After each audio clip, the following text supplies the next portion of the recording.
Ayu mengira menikahi Raka akan menyelamatkannya dari rasa malu dan memberinya sebuah keluarga baru. Namun, sejak pertama kali menginjakan kaki di rumah mertuanya, ia justru diperlakukan seperti orang asing yang tidak punya harga diri. Uang pernikahannya diambil, setiap pekerjaannya dianggap salah. Bahkan, bayi perempuan yang dikandungnya disebut tidak berguna sebelum sempat melihat dunia. Ayu terus bertahan karena Raka berjanji akan segera membawanya pergi. Tetapi suatu hari, pertengkaran di gudang beras berubah menjadi tragedi. Ayu jatuh dalam keadaan hamil, sementara Pak Wiryo, ayah mertuanya, lebih takut pada omongan tetangga daripada memikirkan keselamatan cucunya. Sejak hari itu, Ayu bersumpah tidak akan pernah lagi menundukkan kepala. Namun ketika karung-karung beras mulai menghilang pada tengah malam, sebuah rahasia memalukan terbongkar. Rahasia itu tidak hanya menghancurkan rumah tangga Pak Wiryo, tetapi juga memaksanya membayar mahal untuk setiap air mata yang pernah ditumpahkan Ayu. Apakah Ayu mampu mempertahankan keluarganya tanpa berubah menjadi sekejam orang yang telah menghancurkan hidupnya? Nama saya Ayu Lestari. Saat semua ini dimulai, usia saya 22 tahun dan saya bekerja di rumah produksi batik di pinggiran Solo. Hidup saya sederhana, sampai 2 garis merah pada alat tes kehamilan mengubah semuanya. Sejak hari itu, saya seperti kain batik yang terkena tumpahan malam.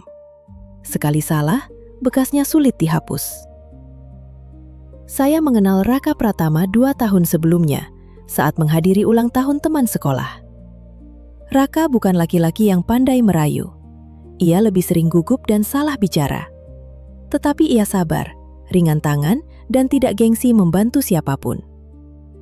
Saat itu ia sedang belajar teknik pendingin dan kelistrikan di sebuah sekolah kejuruan di Semarang. Kami sama-sama berasal dari keluarga biasa. Rumah orang tua saya berada di wilayah Sukoharjo, sedangkan keluarga Raka tinggal di sebuah desa dekat Klaten, kurang lebih 1 jam perjalanan. Beberapa bulan kemudian, saya mulai sering mual pada pagi hari. Awalnya saya mengira masuk angin, karena terlalu banyak bekerja dan sering terlambat makan. Ibu bahkan mengerok punggung saya dan membuatkan wedang jahe. Namun ketika haid saya terlambat, ketakutan yang selama beberapa hari saya coba abaikan, akhirnya tumbuh semakin besar. Saya membeli alat tes kehamilan di apotik yang jauh dari kampung, agar tidak bertemu orang yang mengenal saya.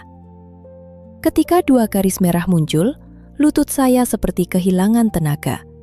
Saya duduk lama di lantai kamar mandi, memandangi benda kecil itu sambil menahan tangis. Saya menelpon Raka dan memintanya pulang. Ia tiba menjelang maghrib dengan wajah khawatir. Di kamar saya menyerahkan alat tes itu tanpa banyak bicara. Ia memandanginya lama, lalu duduk di tepi tempat tidur. Ayu, ini benar. Kalau tidak benar, aku tidak akan menyuruhmu pulang secepat ini. Wajahnya berubah pucat. Selama beberapa detik, ia tidak berkata apa-apa. Sikap diamnya membuat dada saya semakin sesak. Jadi sekarang bagaimana? Tanya saya. Raka mengusap wajah. Aku tidak akan lari, tapi aku harus bicara dengan orang tuaku. Kenapa harus berpikir lama untuk mengatakan itu? Aku kaget, Yu. Bukan berarti aku mau meninggalkanmu. Malam itu ia pulang setelah berjanji akan menghubungi keluarganya. 2 hari kemudian, ia datang membawa ayam ingkung kecil buatan ibunya dan sekotak buah. Ibu dan bapak ingin bertemu. Katanya, mereka setuju kita menikah. Saya menatapnya, masih belum sepenuhnya lega. Bapak marah. Raka menarik napas. Bapak memang orangnya keras. Tapi nanti aku akan bicara baik-baik. Setelah aku lulus dan dapat kerja, kita bisa tinggal sendiri. Kalimat tentang tinggal sendiri itulah yang kemudian terus saya pegang, seperti orang hanyut memegang batang pisang di tengah sungai. Seminggu kemudian, saya pergi bersama Raka ke rumah orang tuanya. Saya mengenakan gamis sederhana berwarna biru muda dan membawa 1 keranjang buah dari toko dekat pasar. Rumah keluarga Raka cukup besar untuk ukuran desa, dengan pendapa kecil di depan, lantai tegel lama, dan gudang beras di samping rumah. Di halaman belakang terdapat beberapa petak sawah yang dikelola bersama kerabat. Ibu Raka, Ibu Sulastri, menyambut saya dengan senyum tipis. Wajahnya lembut, tetapi sorot matanya tampak selalu waspada, seolah ia terbiasa menimbang setiap kata sebelum mengucapkannya. "Masuk, Nak," katanya. "Duduk dulu, perjalanan jauh ya." Saya mencium tangannya dan menjawab pelan, "Iya, Bu, terima kasih." Pak Wiryo, ayah Raka, duduk di kursi kayu sambil memegang cangkir kopi. Ia tidak berdiri ketika saya datang. Tubuhnya tidak terlalu besar, tetapi suaranya berat dan tatapannya membuat orang merasa sedang diperiksa. Saya mencium tangannya. "Assalamualaikum, Pak." "Waalaikumsalam," jawabnya singkat. Saya meletakkan keranjang buah di meja. "Ini sedikit buah untuk Bapak dan Ibu." Pak Wiryo melihat isinya tanpa menyentuh. "Buah sekarang banyak yang pakai obat. Kamu beli di mana?" Saya gugup. "Di toko buah dekat pasar gede, Pak." "Harusnya kalau mau membawa sesuatu, tanya dulu. Di rumah ini orang tidak sembarangan makan." Raka langsung menyela. "Pak, Ayu berniat baik." "Saya tidak bilang niatnya buruk," jawab Pak Wiryo. "Saya hanya bilang anak muda sekarang sering bertindak tanpa pikir panjang."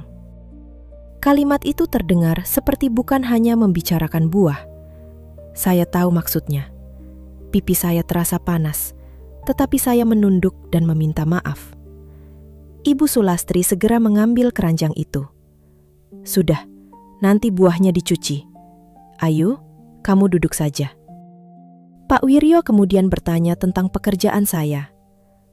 "Kalau sudah menikah, berhenti saja dari tempat batik itu," katanya. "Di rumah banyak pekerjaan. Ibumu Raka juga perlu bantuan mengurus gudang dan sawah." Saya memberanikan diri menjawab, "Kalau diperbolehkan, Pak, saya ingin tetap bekerja sampai kandungan saya besar. Saya juga bisa membantu kebutuhan rumah." Tatapannya berubah tajam. Baru datang sudah bicara soal keinginan sendiri. Dalam rumah tangga itu, yang utama keluarga, bukan keinginan pribadi. Raka kali ini tidak tahan. "Pak, Ayu cuma bilang ingin membantu." Pak Wiryo meletakkan cangkirnya sedikit keras. "Kamu jangan memotong pembicaraan orang tua. Justru karena kalian tidak berpikir panjang, sekarang keluarga harus membereskan semuanya." Ruangan mendadak senyap. Dari dapur terdengar suara minyak mendesis dan ayam berkokok dari halaman belakang. Saya ingin pulang saat itu juga. Namun, ketika melihat wajah Raka, saya kembali mengingat janji bahwa kami hanya perlu bertahan sampai ia lulus. Setelah makan, Raka mengantar saya pulang. Di perjalanan, saya tidak banyak bicara. "Bapak memang begitu," katanya. "Kalau sudah kenal, nanti mungkin lebih baik." "Kalau tidak lebih baik?" Raka terdiam sejenak.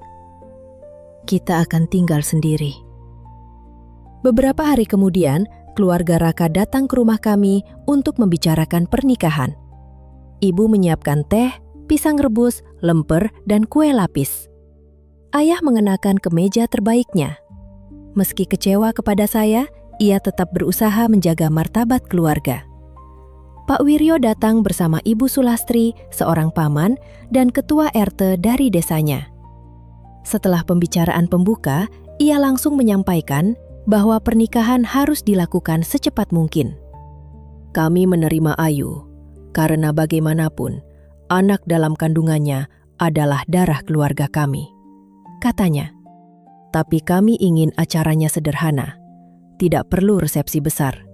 Cukup akad di rumah pihak perempuan, lalu makan bersama keluarga dekat." Ayah saya menatapnya. "Kami juga tidak berniat membuat acara berlebihan.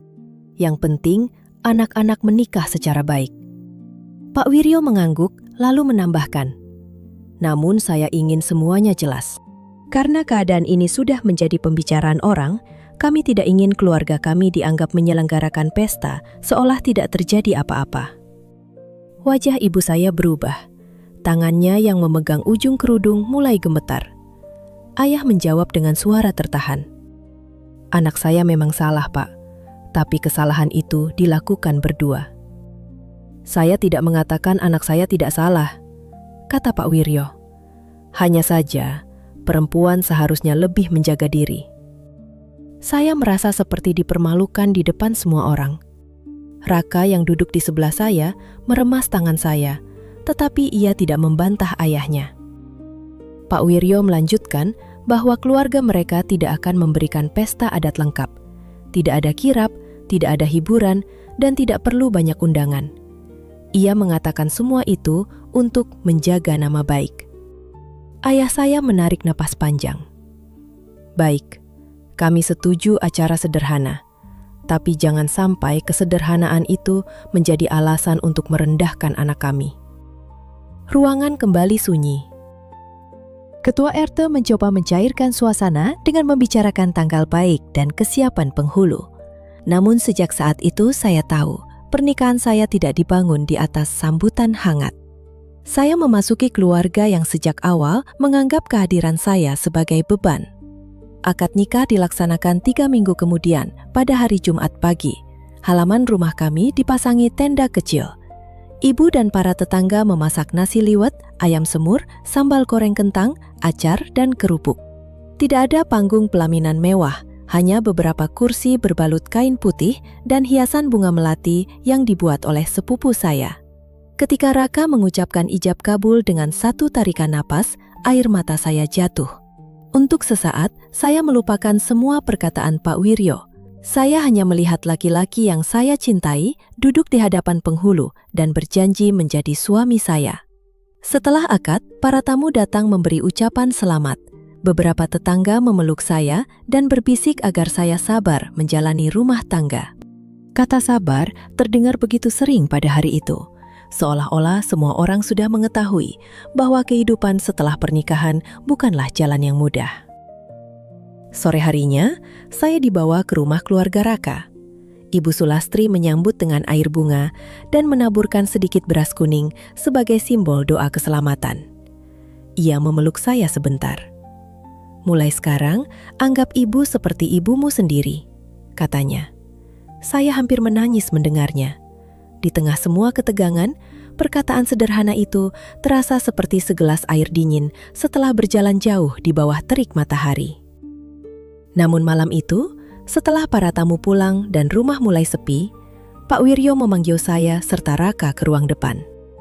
Di atas meja, terdapat sebuah kotak berisi amplop pemberian para tamu. Ini semua untuk mengganti biaya acara dan kebutuhan rumah, katanya. Saya terkejut.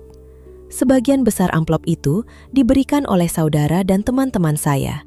Ibu bahkan sudah mengatakan bahwa uang tersebut dapat kami gunakan untuk membeli perlengkapan bayi. Raka bertanya, "Semua, Pak?" Pak Wiryo menatap anaknya. "Kamu kira beras, ayam, sewa kursi dan kendaraan keluarga dibayar dengan daun? Kalian belum punya penghasilan tetap. Kalau bukan orang tua yang menanggung, siapa lagi? Tapi acara di rumah Ayu sebagian besar dibayar keluarganya," ujar Raka. "Pihak laki-laki juga keluar biaya. Jangan baru menikah sudah menghitung-hitung dengan orang tua." Ibu Sulastri berdiri di dekat pintu dengan wajah gelisah.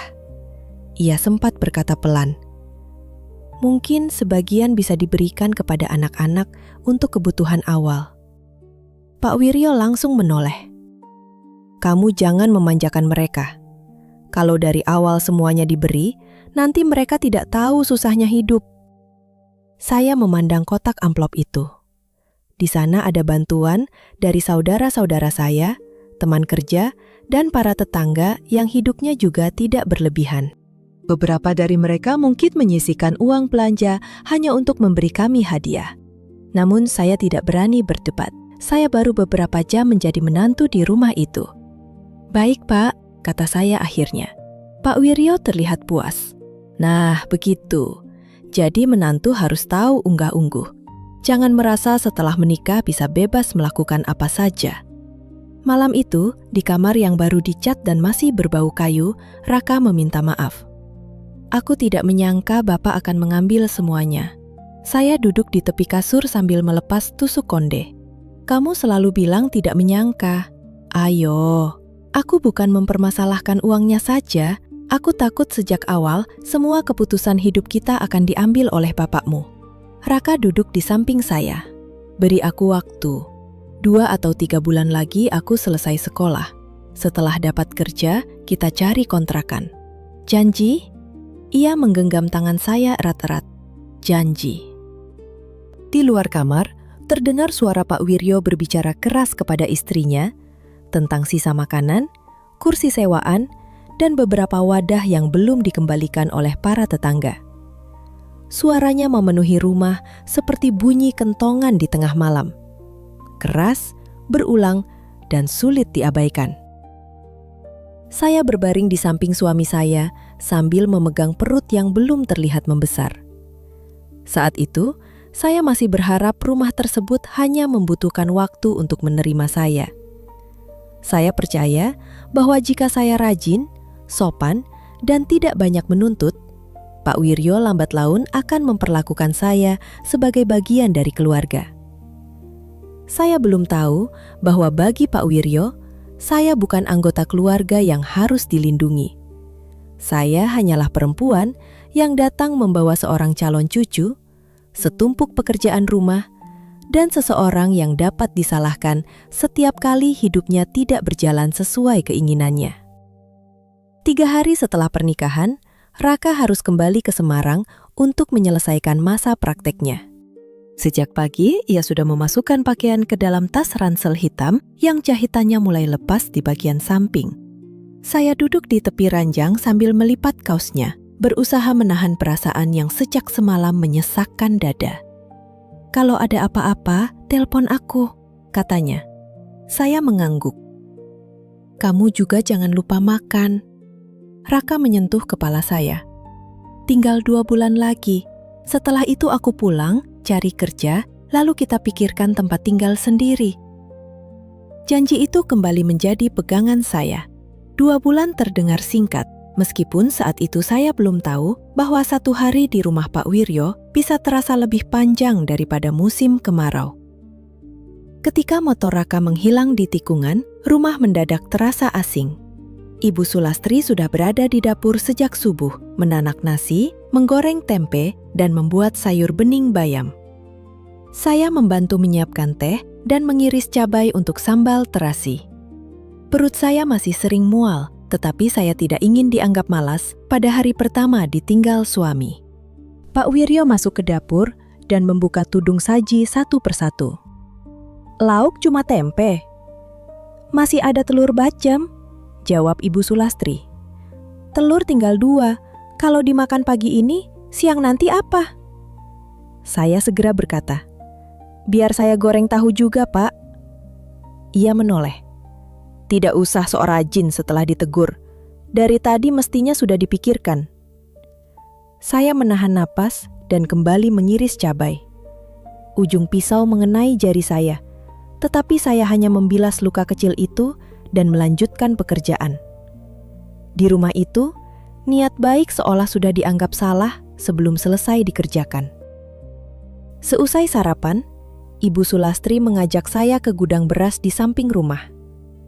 Bangunannya berdinding bata tanpa plester, beratap seng, dan selalu dipenuhi bau gabah kering.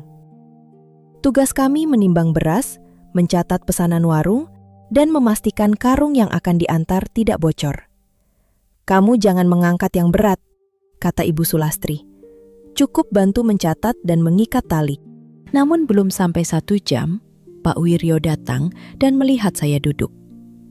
Orang hamil bukan orang sakit, katanya. Kalau cuma duduk, semua orang juga bisa. Ibu Sulastri menjelaskan bahwa saya masih sering mual. Pak Wiryo mendecakkan lidah. Dulu kamu hamil Raka tetap ke sawah. Sekarang perempuan baru terlambat datang bulan, sedikit sudah minta dilayani seperti putri keraton. Saya berdiri dan mengambil sapu lidi. Saya bersihkan lantainya saja, Pak. Hari-hari berikutnya berjalan dengan pola yang hampir sama. Saya bangun sebelum subuh, membantu memasak, menyapu halaman, mencuci pakaian, lalu pergi ke gudang atau sawah bersama Ibu Sulastri. Jika saya duduk, Pak Wiryo berkata saya malas. Jika bekerja cepat, saya dituduh ceroboh. Jika masakan kurang asin, ia mengomel. Jika terlalu asin, ia mengatakan ibu saya tidak pernah mengajari saya memasak. Ketika kandungan memasuki 3 bulan, mual saya semakin parah. Ada pagi ketika saya tidak sanggup mencium nasi baru matang. Saya hanya bisa makan biskuit tawar, mangga muda, atau rujak dengan sedikit sambal. Suatu hari, Ibu Sulastri pulang dari pasar membawa sebungkus pecel dan beberapa potong jambu. "Coba makan ini," katanya. "Dari tadi kamu belum makan." Saya baru membuka bungkus pecel ketika Pak Wiryo muncul. "Beli makanan lagi?" "Ayu tidak bisa makan nasi," jawab Ibu Sulastri. "Di rumah ada sayur, kenapa harus membuang uang? Harganya juga tidak seberapa." "Sedikit-sedikit tidak seberapa, lama-lama habis 1 karung beras." Saya kehilangan selera, tetapi Ibu Sulastri mendorong bungkusan itu ke arah saya. "Makan saja, Nak." Pak Wiryo duduk di seberang dan berkata seperti berbicara kepada dirinya sendiri. "Belum menghasilkan apa-apa sudah banyak maunya. Nanti kalau anaknya lahir, entah berapa biaya yang harus keluar." Tangan saya berhenti. Saya ingin menangis, tetapi tidak mau memberinya kepuasan melihat saya lemah. Saya menghabiskan pecel itu perlahan, meski setiap suapan terasa seperti batu. Malamnya saya menelpon Raka. Ia terdengar lelah setelah praktek seharian. "Bapak masih sering marah?" tanyanya. "Biasa saja." "Ayu, jangan bohong." Saya memandang pintu kamar. Dari bawah terdengar suara televisi dan Pak Wiryo sedang mengomentari berita dengan suara keras. "Dia tidak suka aku masih bekerja," kata saya. "Katanya aku terlalu sering keluar." "Nanti aku bicara." "Jangan sekarang. Kamu harus menyelesaikan sekolah dulu." "Aku tidak mau kamu terus diperlakukan begitu." "Kalau kamu pulang dan bertengkar, apa masalahnya selesai? Kita belum punya tempat lain." Raka mengembuskan napas panjang. "Bertahan sebentar lagi. Setelah lulus, kita tidak akan terus tinggal di sana." Saya memejamkan mata. Lagi-lagi, saya memilih percaya. Pada akhir pekan, Raka pulang. Kehadirannya membuat suasana rumah berubah. Pak Wiryo lebih jarang memarahi saya secara langsung. Ia bahkan menanyakan apakah saya ingin dibelikan bubur kacang hijau. Saya hampir mengira sikapnya membaik, sampai Raka kembali ke Semarang. Begitu suara motor suami saya tidak terdengar lagi, Pak Wiryo berkata, "Jangan mentang-mentang ada Raka, lalu kamu bermalas-malasan. Tadi pagi cucian belum dijemur." Padahal cucian baru selesai dibilas oleh Ibu Sulastri. Saya hanya menjawab, "Baik, Pak." Memasuki bulan keempat, saya dan Raka pergi ke klinik bersalin di Klaten. Pagi itu, Pak Wiryo tampak bersemangat. "Kalau bisa sekalian tanyakan jenis kelaminnya," katanya. Raka menjawab, "Yang penting sehat, Pak." Pak Wiryo tertawa kecil. "Sehat ya harus, tapi kalau laki-laki tentu lebih bagus. Keluarga ini perlu cucu laki-laki untuk meneruskan usaha." Di ruang pemeriksaan, dokter mengoleskan gel dingin pada perut saya. Ketika suara detak jantung bayi terdengar, mata saya langsung berkaca-kaca. "Janinnya berkembang baik," kata dokter. "Perkiraan sementara perempuan, tetapi nanti bisa diperiksa lagi karena posisinya belum jelas." Raka tersenyum. "Perempuan juga tidak apa-apa, Dok." Di perjalanan pulang, ia terus membicarakan nama. "Kalau perempuan, bagaimana kalau Kirana?" Saya menatap jalan. "Bapakmu pasti kecewa." Biarkan, anak kita bukan anak Bapak. Mudah mengatakan begitu karena kamu tidak tinggal bersamanya setiap hari. Raka terdiam, lalu menggenggam tangan saya. Maaf, aku tahu kamu yang paling banyak menanggung. Sesampainya di rumah, Pak Wiryo sudah menunggu. Bagaimana? Laki-laki? Sabarannya bagus, Pak. Kemungkinan perempuan, jawab Raka. Tapi sehat. Wajah Pak Wiryo langsung berubah. Perempuan? Masih perkiraan. Ia mendengus. Kalau perempuan, nanti besar juga ikut suaminya. Sawah dan usaha keluarga, siapa yang meneruskan? Raka mengernyit. Sekarang perempuan juga bisa mengurus usaha. Jangan mengajari orang tua. Saya berdiri dekat pintu sambil memegang hasil pemeriksaan. Pak Wiryo melihat saya. Kamu harus jaga makanan. Jangan kebanyakan tidur. Ibu hamil yang malas, biasanya anaknya juga lemah. Entah keberanian dari mana, saya menjawab. Dokter bilang bayinya sehat, Pak. Ia menatap tajam. Saya tidak bertanya kepadamu. Raka langsung berdiri. Pak, jangan bicara seperti itu kepada Ayu. Sekarang kamu mau membela istri dan melawan Bapak sendiri? Saya hanya minta Bapak bicara baik-baik. Pak Wiryo menghentakkan tangan ke kursi. Baru punya istri, sudah lupa siapa yang membesarkanmu. Ibu Sulastri keluar dari dapur dan mencoba menenangkan mereka. Namun Pak Wiryo justru menunjuk saya. Semua ini sejak dia datang. Rumah tidak pernah tenang. Saya merasa seperti ditampar. Raka hendak membalas, tetapi saya menarik lengannya ke kamar. Aku sudah tidak tahan, katanya. Kalau kamu bertengkar sekarang, besok kamu pergi dan aku yang tinggal di sini. Raka berhenti. Wajahnya berubah bersalah. Bawa aku ke Semarang, kata saya. Kamar kosku sempit. Kamu juga akan sendirian saat aku praktik. Biayanya, saya tahu. Bahkan ketika ingin pergi, kami belum memiliki cukup uang untuk memilih. Tubuh saya perlahan lebih kuat. Saya kembali membantu mencatat keluar masuk beras di gudang. Dari pekerjaan itu, saya melihat beberapa karung tidak sesuai dengan buku. Ketika saya menanyakannya, Pak Wiryo langsung marah. Kamu baru beberapa bulan di sini, sudah memeriksa pekerjaan saya. Saya hanya takut catatannya salah, Pak. Kalau salah, berarti kamu yang tidak becus. Padahal angka itu berasal dari tulisan lamanya. Saya tidak berani memperpanjang persoalan, tetapi mulai membuat salinan di buku kecil. Suatu sore, saya melihat Pak Wiryo mengangkat 2 karung beras ke bak mobil pikap milik temannya. Saat saya bertanya hendak dikirim kemana, ia berkata, ada urusan pelanggan lama dan tidak perlu dicatat. Beberapa hari kemudian, Ibu Sulastri pergi ke pasar. Saya tinggal bersama Pak Wiryo dan membersihkan lantai gudang yang basah karena hujan. Ia datang membawa buku catatan. Kenapa jumlah karung berkurang 4? Saya tidak tahu, Pak. Kemarin masih sesuai buku saya. Buku kamu? Suaranya meninggi. Sejak kapan kamu membuat catatan sendiri? Saya menunjukkan buku kecil itu.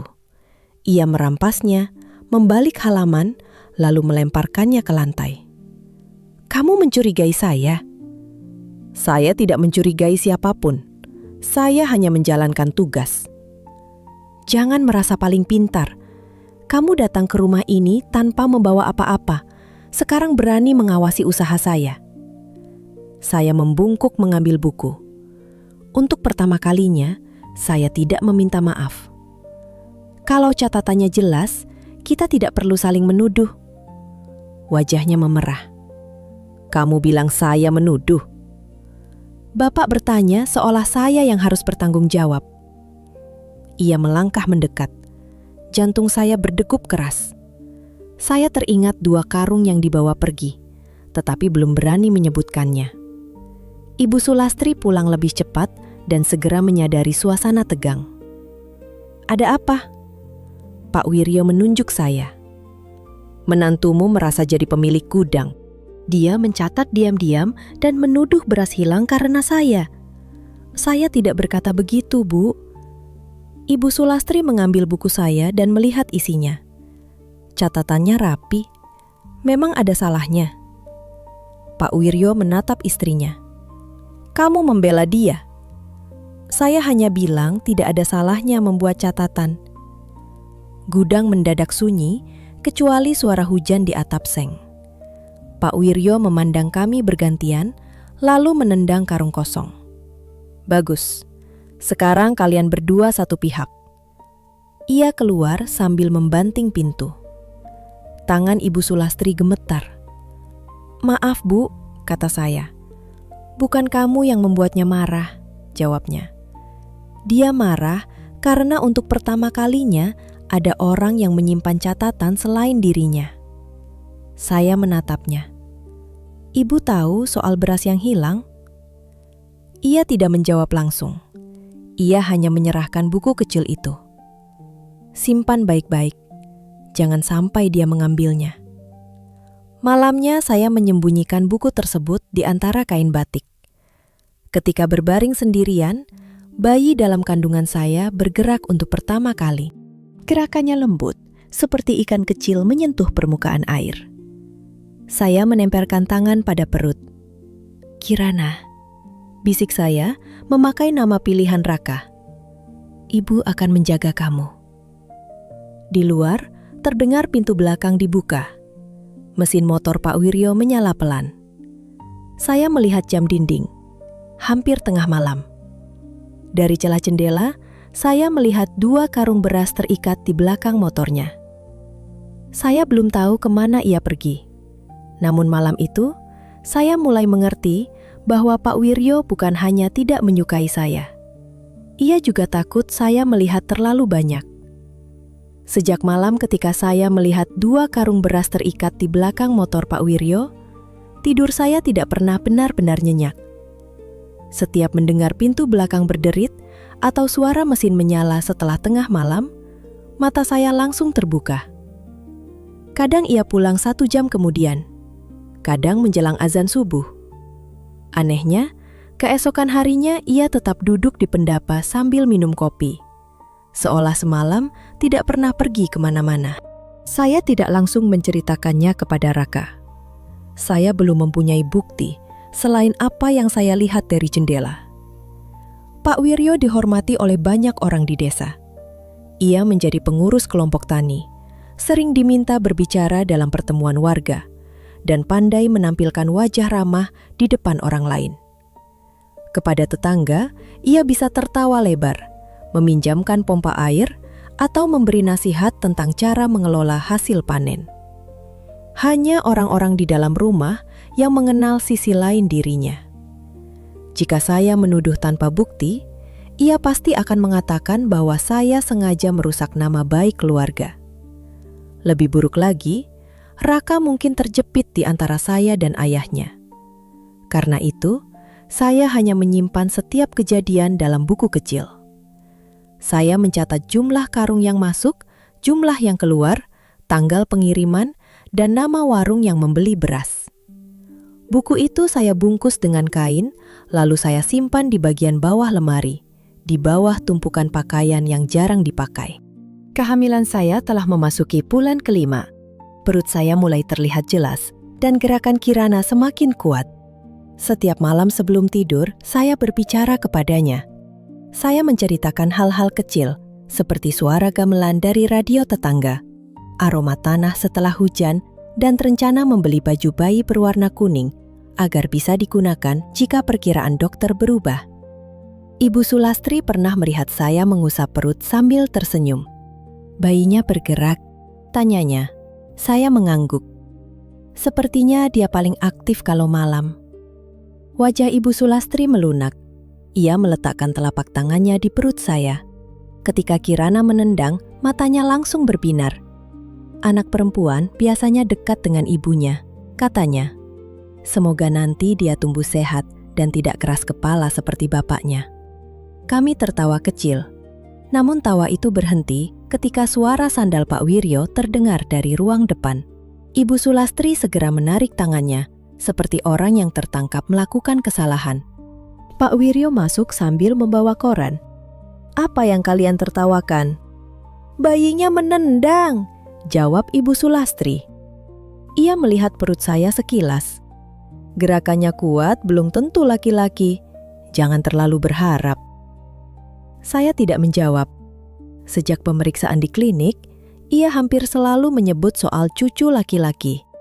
Kadang ia mengatakan hasil pemeriksaan bisa salah. Kadang ia menyuruh saya makan makanan tertentu karena menurut cerita orang tua zaman dahulu bisa membuat bayi perempuan berubah menjadi laki-laki. Saya tahu itu tidak masuk akal. Tetapi berdebat dengannya hanya akan memperpanjang persoalan.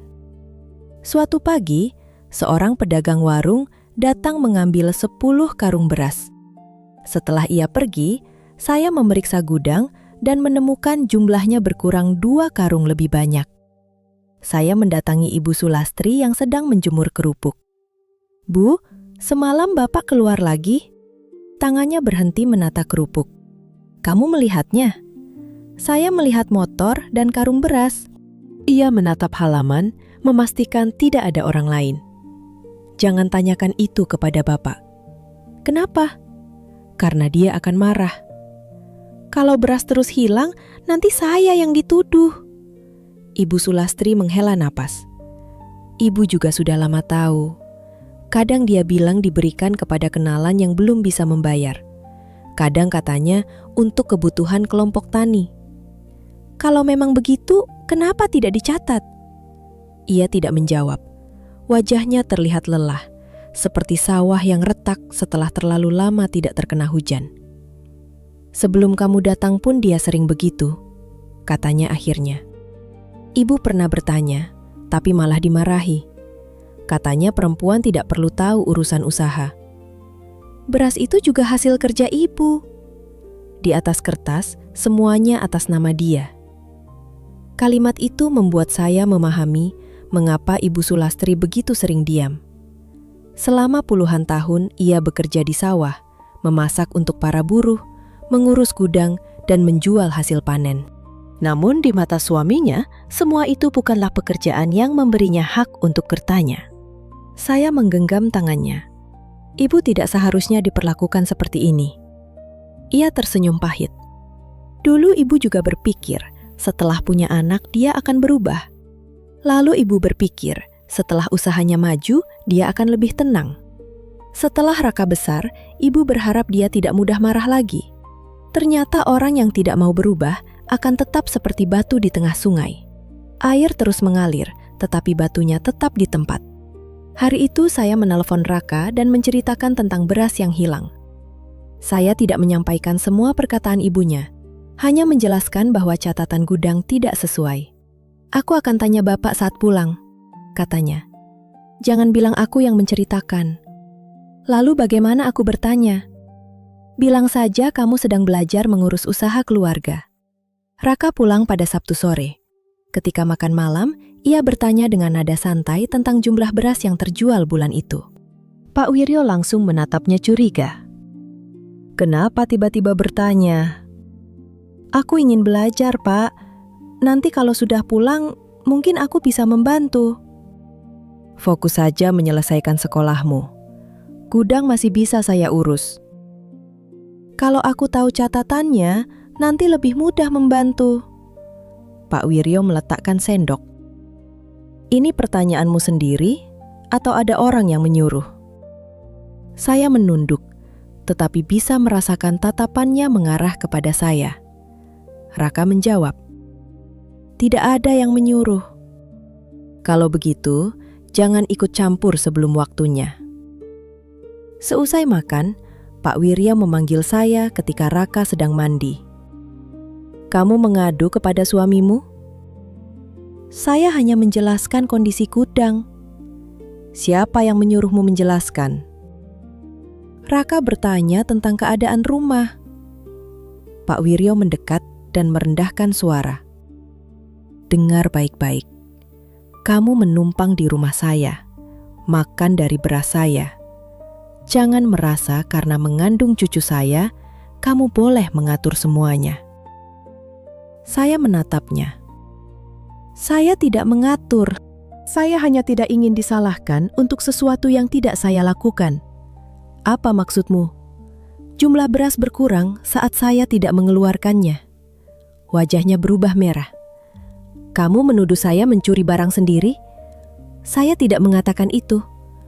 Tapi maksudmu begitu. Suara langkah Raka terdengar dari arah kamar mandi. Pak Wiryo segera menjauh. Begitu Raka muncul, wajah ayahnya kembali tenang. Ayah hanya mengingatkan istrimu agar tidak terlalu lelah, katanya. Saya hampir tidak percaya mendengarnya. Kebohongan keluar dari mulutnya selancar air mengalir dari kendi. Raka menatap saya, tetapi saya menggeleng pelan agar ia tidak memperpanjang pertengkaran. Minggu pagi, Raka mengajak saya berjalan ke pasar. Ia membeli susu ibu hamil, beberapa buah jeruk, dan sepasang kaos kaki bayi yang sangat kecil. Belum waktunya membeli, kata saya. Biar ada satu barang yang mengingatkan kita untuk tetap semangat. Saya memegang kaos kaki itu dan tersenyum. Untuk beberapa jam, saya merasa seperti pasangan muda biasa yang sedang menunggu kelahiran anak pertama. Kami makan soto di warung dekat pasar, lalu duduk di bawah pohon sambil membicarakan masa depan. Raka ingin bekerja sebagai teknisi pendingin di sebuah pabrik makanan. Jika mendapat cukup uang, ia berencana menyewa rumah sederhana. Saya ingin kembali membuat batik dari rumah agar tetap bisa menjaga bayi. Kita tidak perlu rumah besar, kata saya. Yang penting pintunya bisa kita tutup sendiri, tanpa ada orang yang masuk sambil marah-marah. Raka menggenggam tangan saya. Aku janji akan membawamu keluar dari sana. Senin dini hari, ia kembali ke Semarang. Sepeninggalnya, suasana rumah kembali dingin. Pak Wiryo hampir tidak berbicara kepada saya selama 2 hari. Diamnya bukanlah kedamaian. Diamnya seperti langit gelap sebelum hujan deras. Pada hari ketiga, ia memerintahkan saya membantu memindahkan karung-karung kosong di gudang. Pak, biar saya menyapu saja, kata saya. Karungnya berat. Itu karung kosong. Jumlahnya banyak. Kamu selalu punya alasan. Ibu Sulastri yang sedang menyortir gabah segera menghampiri. Biar saya yang memindahkan. Ayu sedang hamil besar. Pak Wiryo membentak. Saya bicara dengan dia, bukan denganmu. Saya tidak ingin Ibu Sulastri dimarahi karena membela saya. Saya mengangkat beberapa karung kosong satu persatu. Meski tidak berisi, tumpukannya cukup berat dan penuh debu. Setelah beberapa kali bolak-balik, pinggang saya terasa nyeri. Sudah nak, bisik Ibu Sulastri. Duduk sebentar. Saya baru meneguk air ketika Pak Wiryo kembali. Pekerjaan belum selesai sudah istirahat. Saya hanya minum. Dari pagi kerjamu cuma bergerak seperti keong. Kali ini Ibu Sulastri tidak tahan. Dia sudah mengerjakan banyak hal sejak subuh. Kamu sendiri baru datang setelah duduk minum kopi di rumah Pak Lurah. Pak Wiryo memandang istrinya. Apa katamu? Saya bilang jangan terus mencari kesalahan Ayu. Sekarang kamu berani melawan saya? Saya bukan melawan, saya hanya mengatakan yang benar. Pak Wiryo menendang sebuah ember plastik hingga terguling. Gabah yang ada di dalamnya tumpah ke lantai. Nah, bereskan itu, katanya kepada saya. Semua jadi kacau karena kalian berdua banyak bicara. Saya menatap gabah yang berserakan. Perut saya terasa mengeras, tetapi saya membungkuk untuk mengumpulkannya. Ibu Sulastri menahan bahu saya. Jangan, biar ibu. Pak Wiryo meraih lengan istrinya dan menariknya menjauh. Kamu selalu memanjakan dia. Lepaskan tangan saya, kata Ibu Sulastri. Saya berdiri dan mencoba memisahkan mereka. Pak, cukup, ibu tidak salah. Pak Wiryo mendorong sebuah troli kayu yang biasa digunakan mengangkut karung. Entah ia bermaksud menyingkirkannya atau melampiaskan amarah, troli itu bergerak cepat ke arah kami. Salah satu rodanya mengenai tumpukan gabah dan berbelok. Ibu Sulastri mundur. Saya berusaha menariknya, tetapi kaki saya menginjak gabah yang licin. Dalam sekejap, tubuh saya kehilangan keseimbangan. Saya jatuh ke samping. Bagian perut dan pinggul saya menghantam tepi platform beton di depan gudang. Rasa sakitnya begitu tajam hingga suara saya seperti tertahan di tenggorokan. Seluruh dunia mendadak sunyi. Saya hanya mendengar denging panjang di telinga dan detak jantung sendiri. "Ayu!" Ibu Sulastri berteriak. Ia berlutut di samping saya. Saya mencoba bangun, tetapi rasa sakit menjalar dari perut ke punggung. "Bu, sakit!" Pak Wiryo berdiri beberapa langkah dari kami. Wajahnya pucat, tetapi ia tidak segera mendekat. "Dia cuma jatuh," katanya. "Jangan panik." Ibu Sulastri menatapnya tidak percaya. "Dia sedang hamil." "Bawa masuk dulu, nanti juga reda."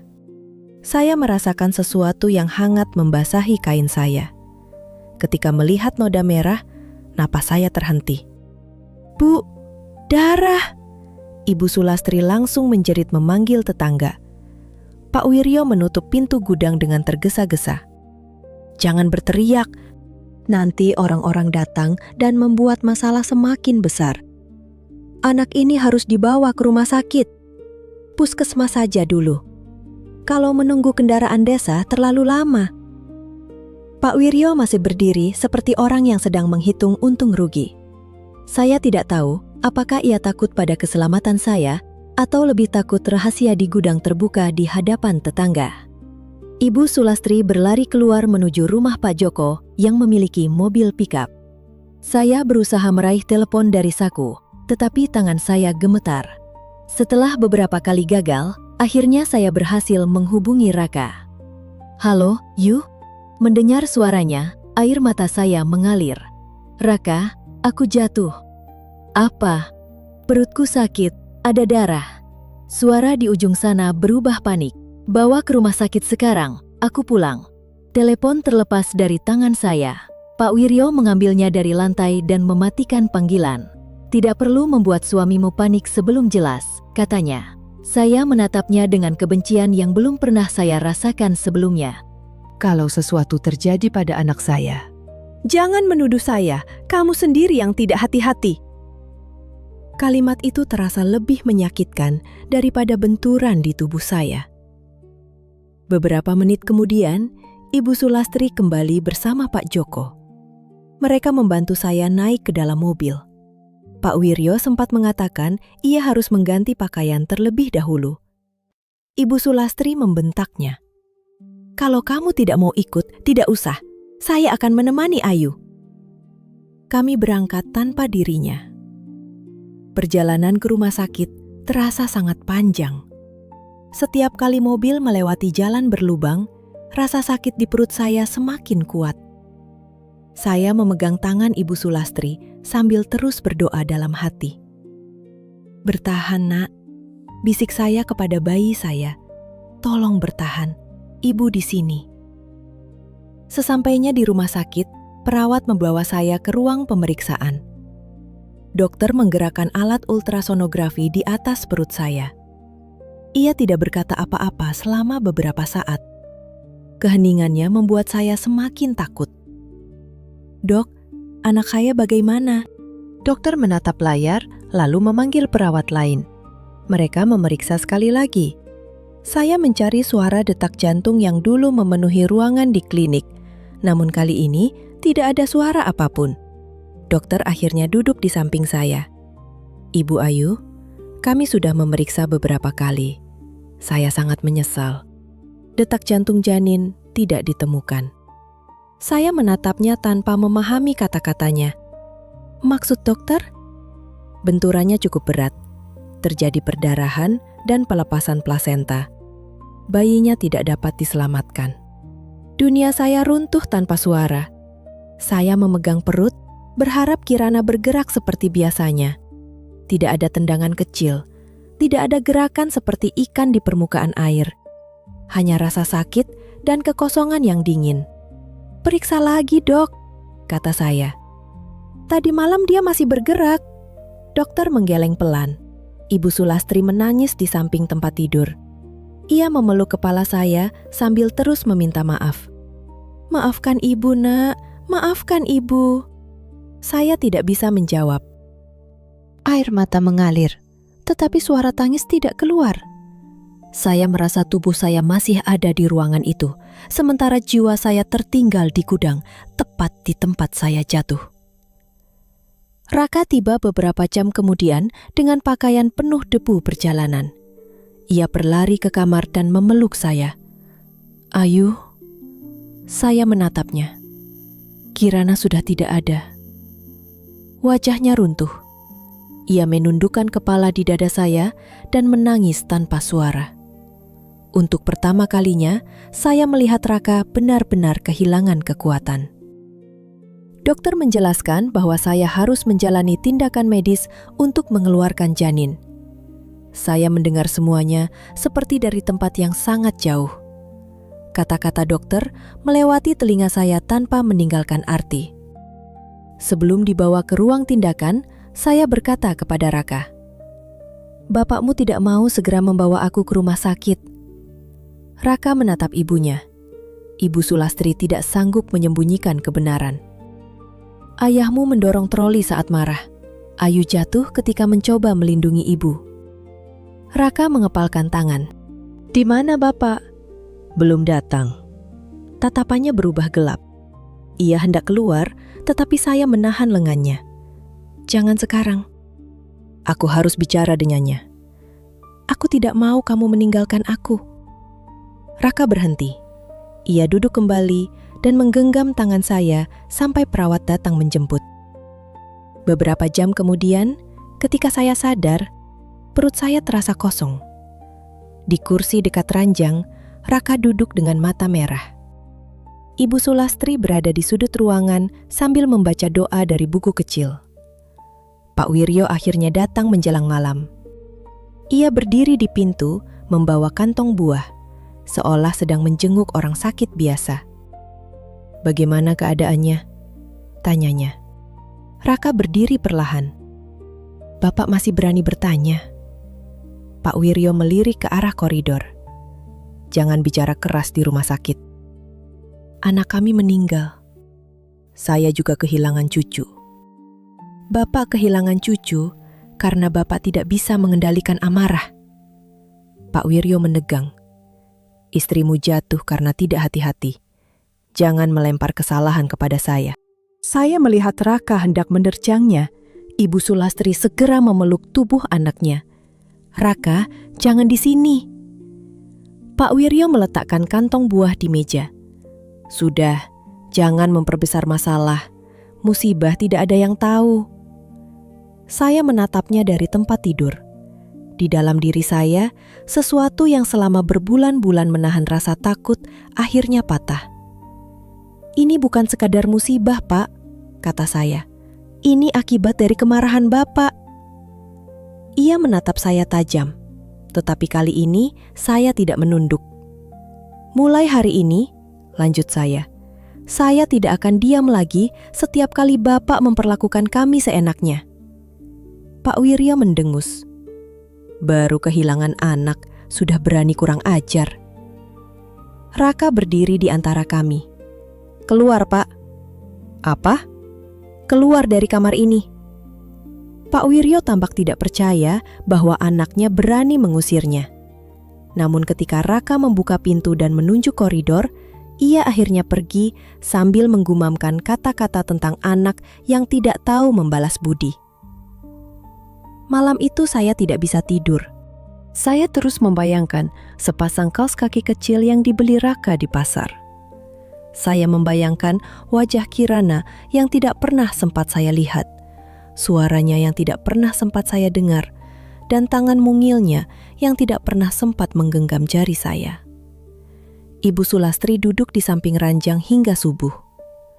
"Jangan ceritakan semua ini kepada orang tuamu dulu," katanya dengan suara gemetar.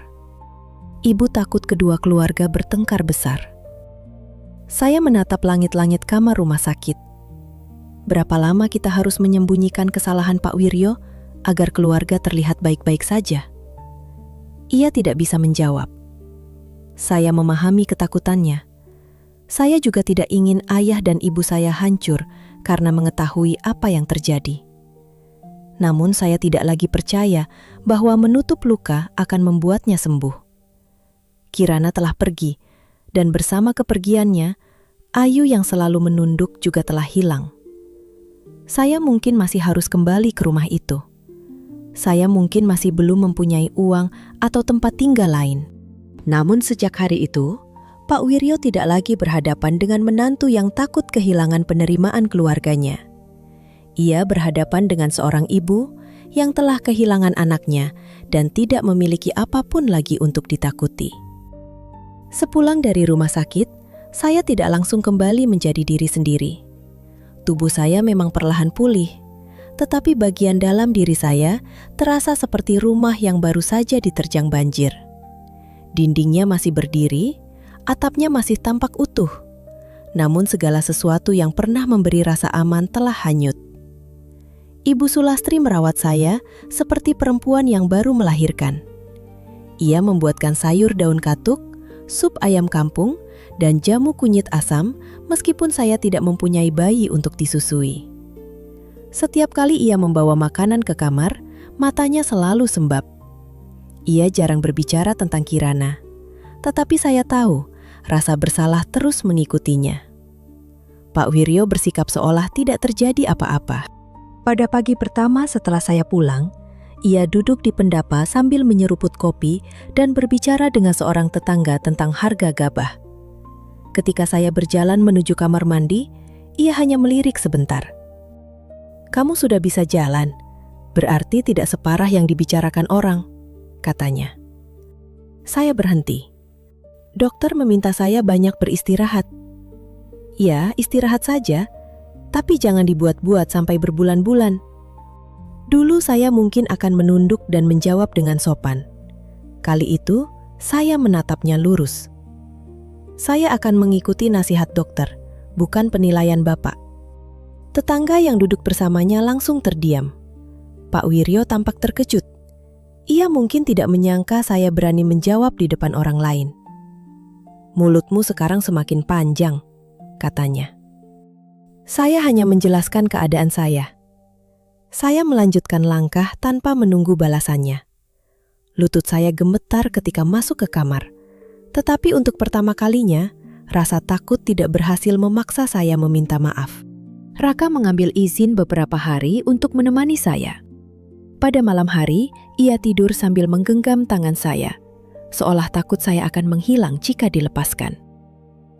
Kadang saya terbangun dan menemukan ia memandangi sepasang kaos kaki kecil yang pernah dibelinya di pasar. Kami tidak banyak membicarakan Kirana. Luka kami masih terlalu segar untuk disentuh. Setelah orang tua saya pulang dari menjenguk, Pak Wiryo mendatangi kamar. "Untung kamu tidak bercerita macam-macam." Saya duduk bersandar di kepala ranjang. Saya diam bukan untuk melindungi Bapak. Lalu untuk apa?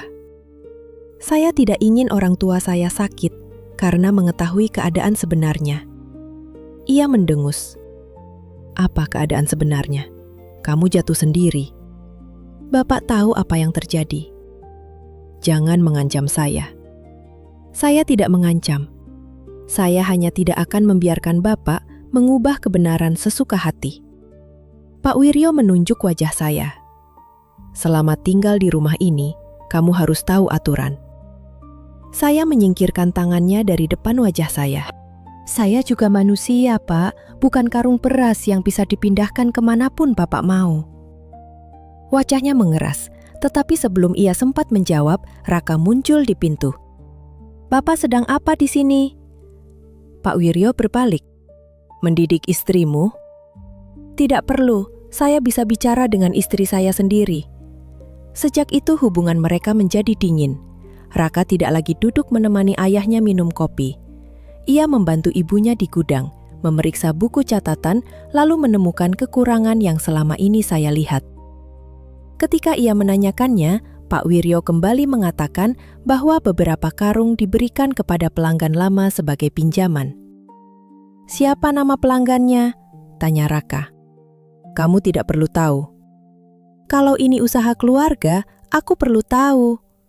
"Usaha keluarga?" Pak Wiryo tertawa sinis. "Kamu belum menyumbang apa-apa, sudah bicara seperti pemilik." Raka tidak membalas, ia hanya menyalin angka-angka ke buku lain. Sikap tenangnya justru membuat Pak Wiryo semakin kesal.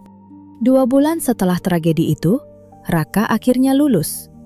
Ia pulang membawa sertifikat keahlian dan senyum yang sudah lama tidak saya lihat. Ibu Sulastri memasak nasi kuning sederhana untuk merayakannya. Ia membuat ayam goreng, urap, telur pindang, dan sambal goreng kentang. Kami makan bersama di ruang tengah. Pak Wiryo terlihat lebih ramah daripada biasanya. "Sekarang kamu harus cepat bekerja," katanya.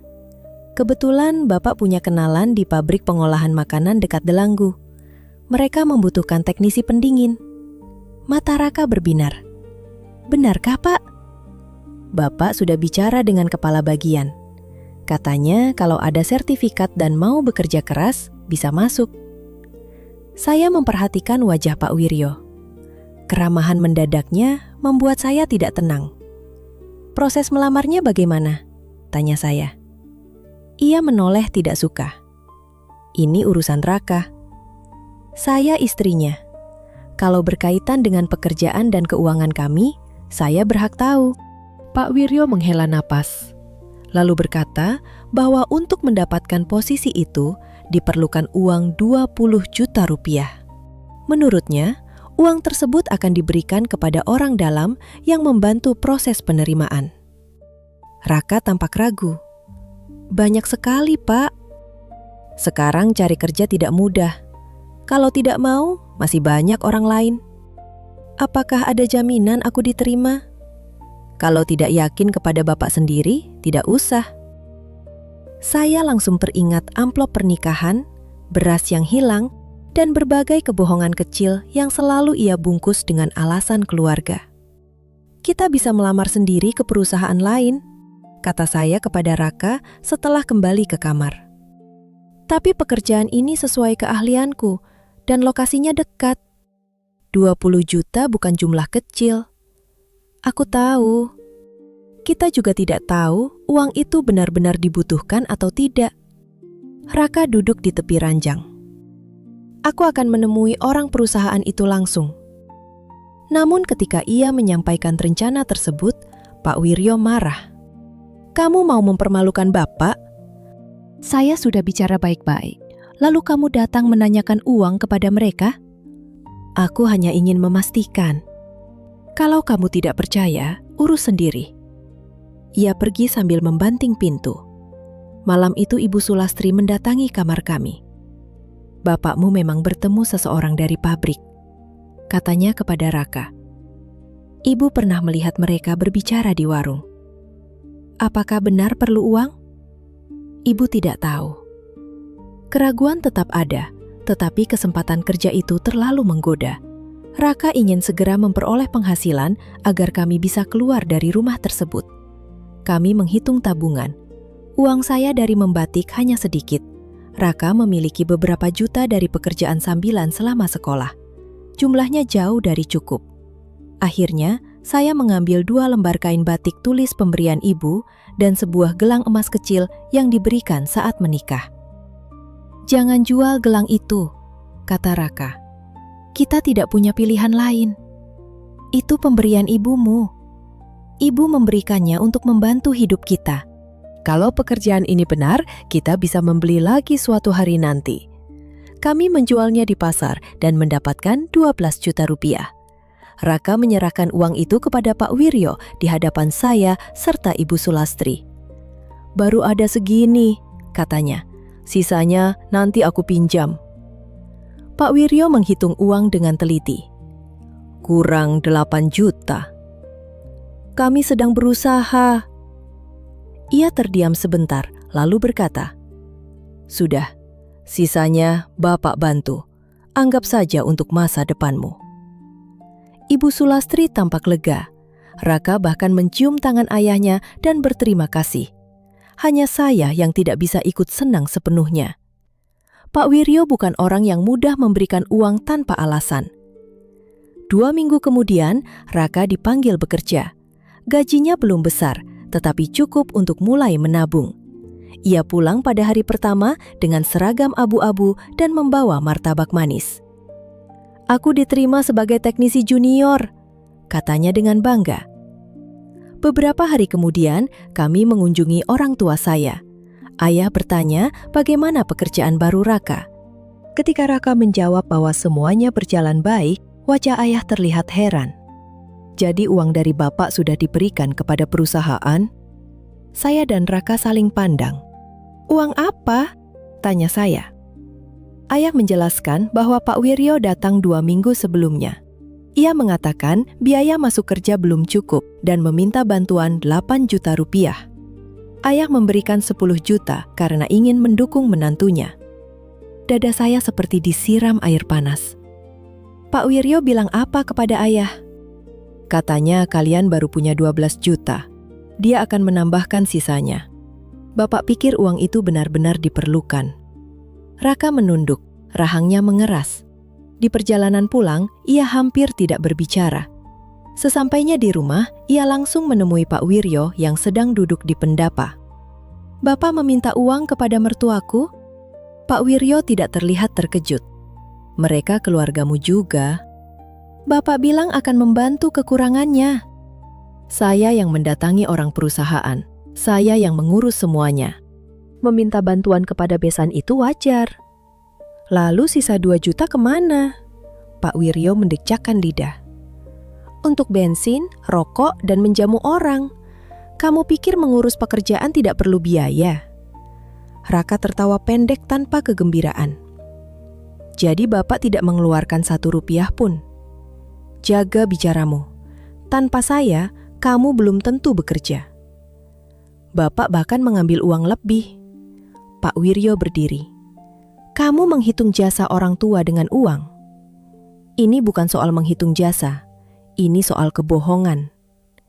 Saya berdiri di belakang Raka. Pak Wiryo langsung menunjuk saya. "Pasti dia yang meracuni pikiranmu."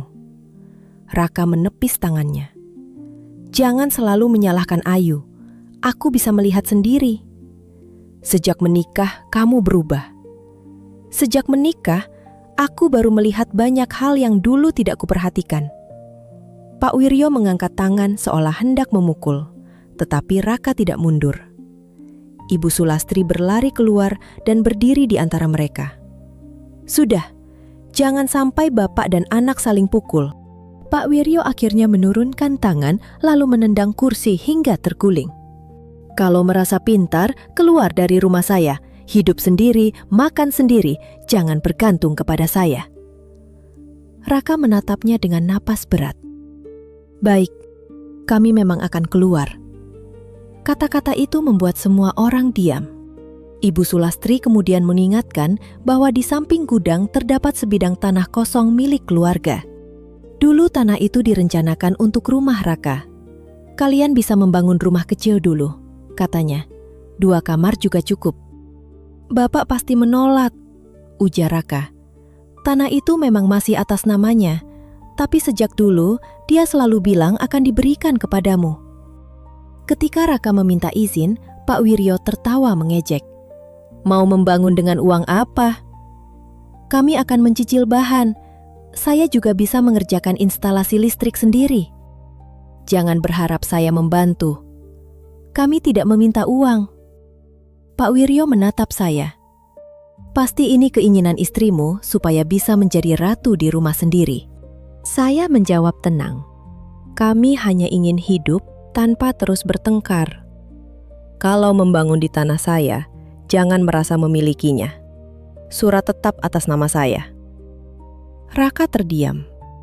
Itu risiko besar. Ia bisa saja mengusir kami setelah rumah selesai. Namun saya memandang suami saya dan berkata, "Kita mulai dari yang kecil. Yang penting, kita keluar dari sini." Ayah saya bersedia membantu membeli semen dan bata.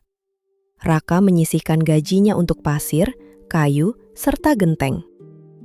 Saya menambah penghasilan dengan menerima lebih banyak pesanan batik. Ibu Sulastri diam-diam memberikan beberapa tabungannya untuk membeli pintu dan jendela. Pembangunan dimulai dengan bantuan 2 tukang dari desa. Raka bekerja di pabrik pada siang hari, lalu sepulang kerja membantu mengaduk semen, memasang kabel, dan mengangkut bata.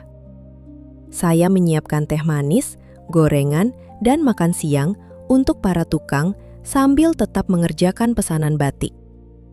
Pak Wiryo hampir setiap hari datang untuk mengomentari pekerjaan. "Dindingnya terlalu tipis. Atap seperti itu akan bocor. Rumah kecil begini nanti mirip kandang." Raka tidak lagi menanggapinya. Ia hanya meneruskan pekerjaan. Semakin diabaikan, semakin sering Pak Wiryo mencari kesalahan. Suatu sore ia berkata di depan para tukang, "Tanah ini tetap milik saya. Kalau suatu hari kalian kurang ajar, rumahnya bisa saya ambil." Para tukang langsung saling pandang. Saya meletakkan nampan teh dan menjawab, "Karena itu kami menyimpan semua bukti pembelian bahan dan biaya pembangunan." Pak Wiryo menyipitkan mata. "Kamu sedang mengancam saya lagi?" "Tidak, kami hanya belajar agar tidak mudah kehilangan sesuatu yang sudah kami usahakan." Wajahnya memerah, tetapi ia pergi tanpa berkata lagi. 4 bulan kemudian, rumah kecil itu akhirnya dapat ditempati. Dindingnya belum seluruhnya dicat. Lantainya masih berupa semen halus dan dapurnya hanya memiliki meja bata yang dilapisi keramik murah. Namun ada 2 kamar, ruang tengah kecil, kamar mandi sendiri, serta teras yang menghadap kebun pisang. Ibu saya menghadiahkan kompor gas dan beberapa panci. Ibu Sulastri memberikan tikar pandan, 2 bantal, dan sebuah wajan baru. Ia menyerahkannya diam-diam karena takut suaminya marah. Pada malam pertama, saya dan Raka duduk di lantai sambil makan nasi hangat, telur dadar, dan sambal terasi. Tidak ada meja makan, tidak ada lemari besar. Suara jangkrik terdengar jelas dari kebun. Namun ketika Raka menutup pintu, tidak ada seorang pun yang membukanya kembali tanpa izin. Saya memandang ruangan sederhana itu dan menangis. "Kenapa menangis?" tanya Raka. Saya baru sadar, ternyata ketenangan bisa terasa semahal ini. Ia memeluk saya. "Rumah ini belum sempurna." "Tidak perlu sempurna, di sini saya bisa bernapas." Beberapa bulan setelah kami pindah, saya kembali terlambat datang bulan. Ketika 2 garis muncul pada alat tes kehamilan, tangan saya gemetar. Kali ini bukan hanya kegembiraan yang saya rasakan, melainkan ketakutan bahwa sejarah akan berulang. Raka memeluk saya dan berjanji semua pemeriksaan akan dilakukan di rumah sakit. Ia melarang saya mengangkat benda berat dan tidak membiarkan siapapun memaksa saya bekerja. Ibu Sulastri sangat bahagia ketika mengetahui kabar itu. Ia membawa bubur kacang hijau dan buah-buahan. Pak Wiryo hanya berkata agar kami tidak terlalu gembira sebelum mengetahui jenis kelamin bayi. Saya tidak lagi peduli pada pendapatnya. Selama kehamilan, saya menjaga diri dengan hati-hati. Raka menabung untuk pemeriksaan, sementara saya tetap membatik dengan waktu yang lebih terbatas. Ketika dokter mengatakan bayi kami laki-laki dan berkembang sehat, saya menangis di ruang pemeriksaan. Bukan karena akhirnya kami mempunyai anak laki-laki, melainkan karena suara detak jantung itu mengingatkan saya pada sesuatu yang pernah hilang. Putra kami lahir pada pagi yang cerah setelah hujan semalaman. Kami memberinya nama Naufal Pratama. Ketika perawat meletakkannya di dada saya, tangisnya memenuhi ruangan. Saya memeluk tubuh kecil itu sambil berbisik bahwa ia telah pulang ke rumah yang dibangun ayah dan ibunya dengan tangan sendiri. Pak Wiryo datang untuk melihat cucunya. Untuk pertama kalinya, ia tersenyum lebar kepada saya. "Akhirnya ada penerus keluarga," katanya. Ia mengulurkan tangan untuk menggendong Naufal. tetapi saya tidak langsung menyerahkannya. "Cuci tangan dulu, Pak." Senyumnya hilang sesaat. "Bapak baru dari rumah." Dokter meminta siapapun yang menyentuh bayi mencuci tangan. Raka segera menunjukkan tempat air di teras. Pak Wiryo akhirnya menurut meskipun wajahnya tidak senang.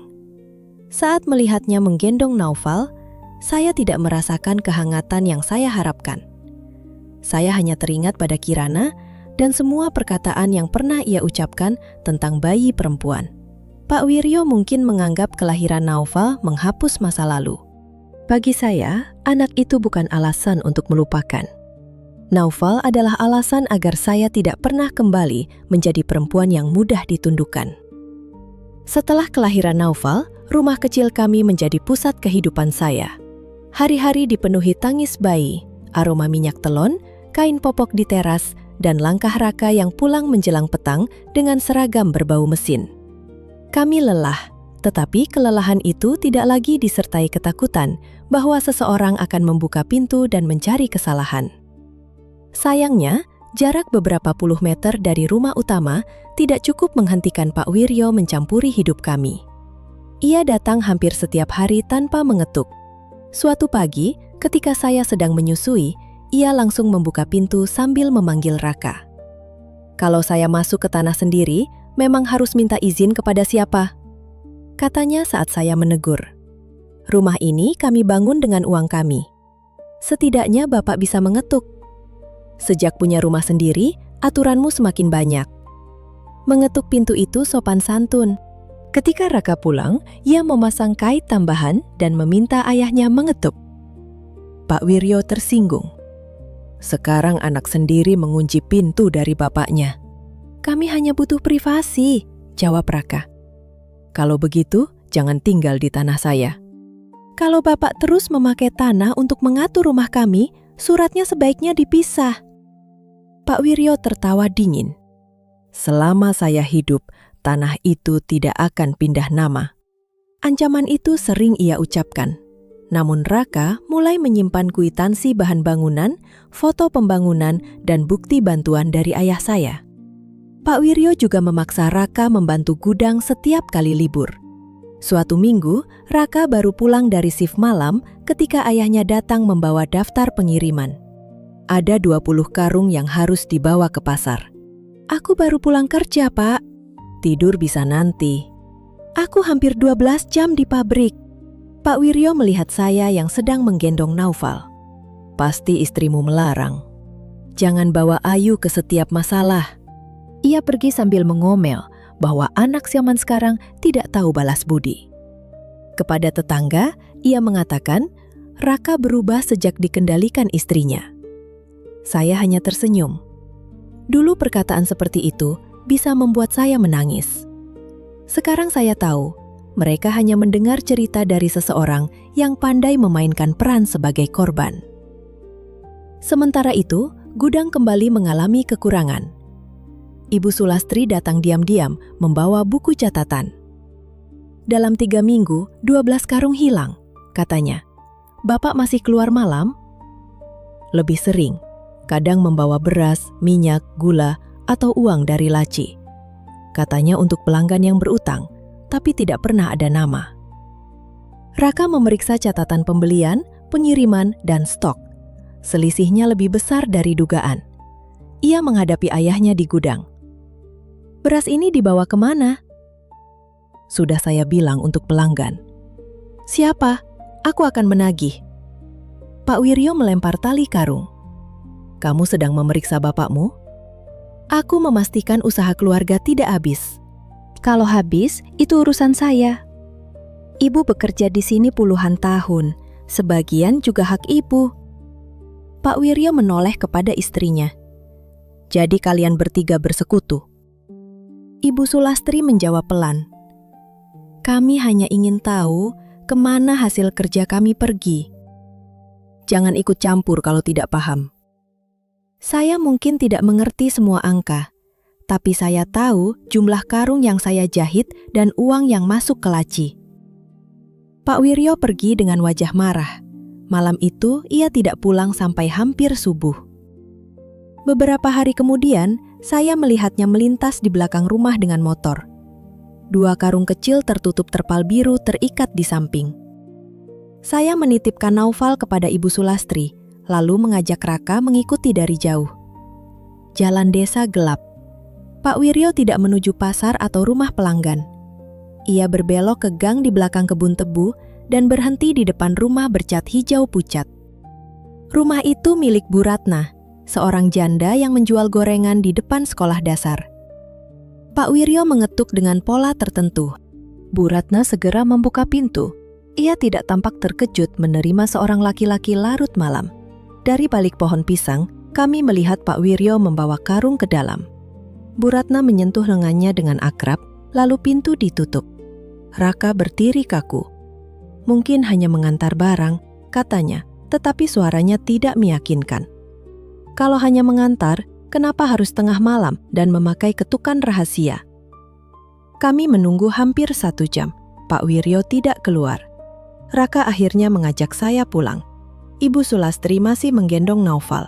Begitu melihat wajah anaknya, ia langsung bertanya, "Rumah Ratna?" Raka menatap ibunya. Ibu sudah tahu. Air mata Ibu Sulastri jatuh. Sudah lama ibu curiga. Bapakmu sering mengaku rapat kelompok tani.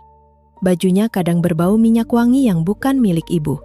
Tapi setiap ditanya, dia marah. Kenapa ibu diam? Karena tidak punya bukti, karena takut keluarga pecah, karena orang akan menyalahkan perempuan yang dianggap tidak mampu menjaga suaminya. Saya duduk di sampingnya. Kesalahan itu bukan milik ibu. Ibu menghabiskan hidup menjaga rumah ini. Kalau hasil kerja kami diberikan kepada perempuan lain, lalu apa arti semua pengorbanan ibu? Keesokan pagi, Pak Wiryo pulang dengan pakaian yang sama. Ia berkata tidur di rumah teman karena pusing. Raka menunggunya di pendapa. "Bapak dari rumah Bu Ratna?" "Siapa bilang?" "Aku melihat sendiri."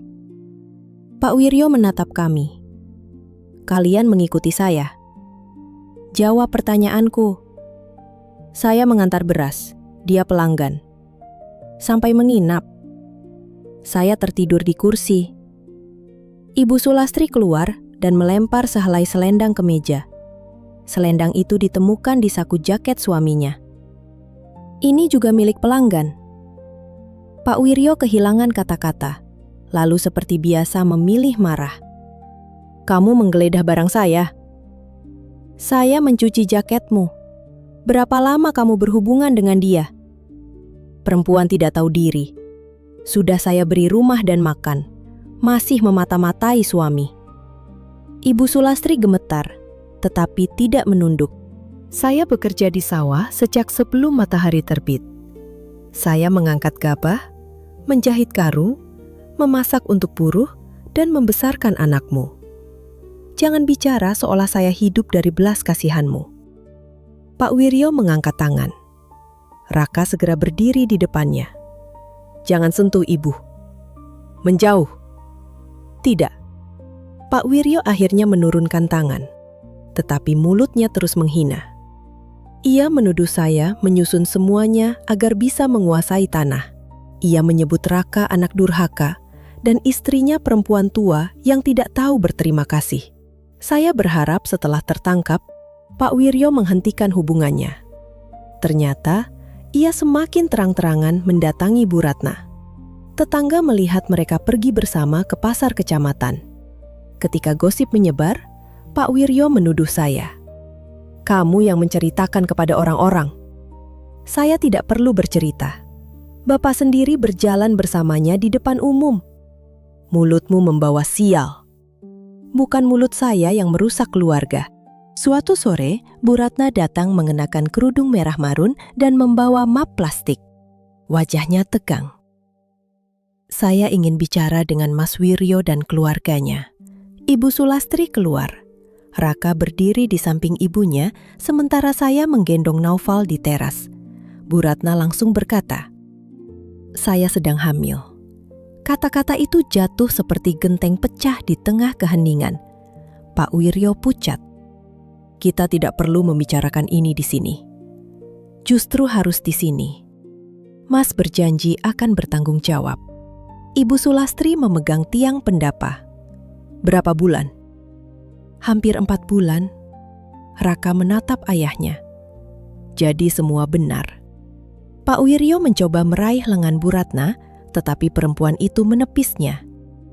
Saya tidak mau lagi disembunyikan. Mas bilang akan menceraikan istri dan membangun toko untuk saya. Ibu Sulastri tertawa pelan. Tawa seseorang yang baru menyadari betapa lama ia dibohongi. Jadi beras, minyak, dan uang gudang diberikan untuk perempuan ini. Bu Ratna menjawab. Mas Wiryo mengatakan itu bagian miliknya. Itu hasil kerja keluarga kami. Kalau ibu merasa dirugikan, bicarakan dengan suami ibu.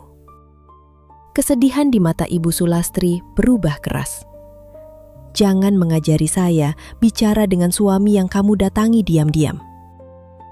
Pak Wiryo menyuruh Bu Ratna pulang dan berjanji akan datang malam nanti. Perempuan itu pergi setelah mengatakan ia tidak mau menunggu lebih lama. Ibu Sulastri masuk ke rumah dan keluar membawa tas pakaian. Kamu mau kemana? Tanya Pak Wiryo. Ke rumah adik saya. Hanya karena masalah kecil, kamu mau mempermalukan keluarga? Anak di kandungan perempuan itu bukan masalah kecil. Pak Wiryo menghalangi jalan. Kamu istri saya, tidak boleh pergi tanpa izin. Ibu Sulastri menatapnya. Selama puluhan tahun, saya meminta izin untuk hampir semua hal. Hari ini tidak. Pak Wiryo merampas tasnya. Tetapi Raka menahan tangan ayahnya. Biarkan ibu pergi. Ini urusan suami istri. Ketika bapak hampir memukul ibu, itu juga menjadi urusanku. Pak Wiryo berteriak bahwa Raka tidak lagi dianggap anak. Ia mengancam mencabut hak tanah dan merobohkan rumah kami. Tetangga mulai keluar mendengar keributan. Kali itu, Ibu Sulastri tidak meminta kami merendahkan suara demi nama baik. Ia berdiri di halaman dan berkata keras, "Biar semua orang dengar, suami saya mengambil beras dari gudang untuk perempuan lain. Sekarang perempuan itu hamil, dan dia masih menyalahkan semua orang selain dirinya." Pak Wiryo terlihat kehilangan pijakan. Selama ini, ia menjaga citra sebagai lelaki terhormat. Sekarang, kebohongannya dibuka oleh istrinya sendiri. Ketua RT datang bersama beberapa warga. Pak Wiryo bersikeras urusan rumah tangga tidak boleh dibicarakan di luar. Namun Raka membawa buku gudang dan menunjukkan selisih stok. Ini bukan hanya soal hubungan terlarang, katanya. Bapak mengambil hasil usaha yang dikerjakan ibu. Pak Wiryo menunjuk saya. Semua catatan dibuat istrimu. Dia ingin menguasai keluarga. Raka berdiri di hadapan warga. Jangan lagi menyalahkan Ayu. Saya melihat sendiri Bapak masuk ke rumah Bu Ratna. Ibu menemukan barang perempuan itu dan Bu Ratna mengaku mengandung anak Bapak. Kamu memilih istri dan ibumu melawan Bapak sendiri?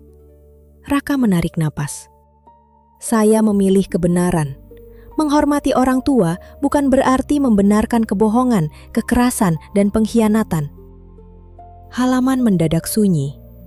Pak Wiryo menatap anaknya seolah baru pertama kali melihatnya. Saya membantu Ibu Sulastri membawa tas ke motor. Sebelum pergi, ia menoleh ke rumah yang ditempatinya lebih dari 30 tahun. Saya dulu takut meninggalkan rumah ini karena merasa tidak punya tempat lain, katanya kepada saya.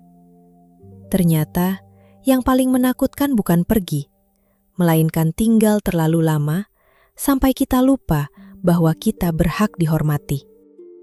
Saya memeluknya. Pak Wiryo berdiri sendirian di pendapa. Para tetangga pulang perlahan sambil berbisik.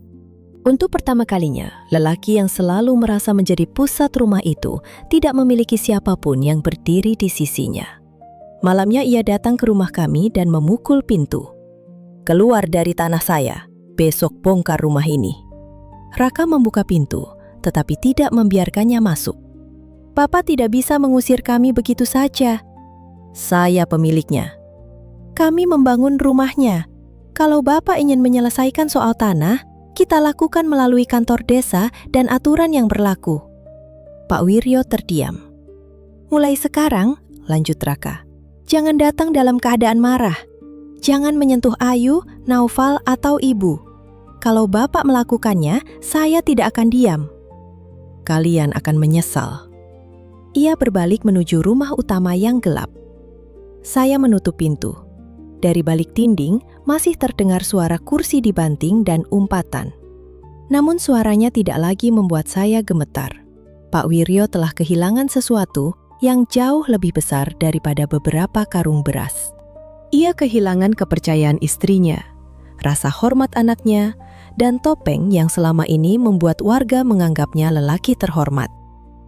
Tetapi kami belum tahu bahwa demi mempertahankan Bu Ratna dan anak yang dikandungnya, ia akan membuat keputusan yang mengubah nasib seluruh keluarga untuk selamanya.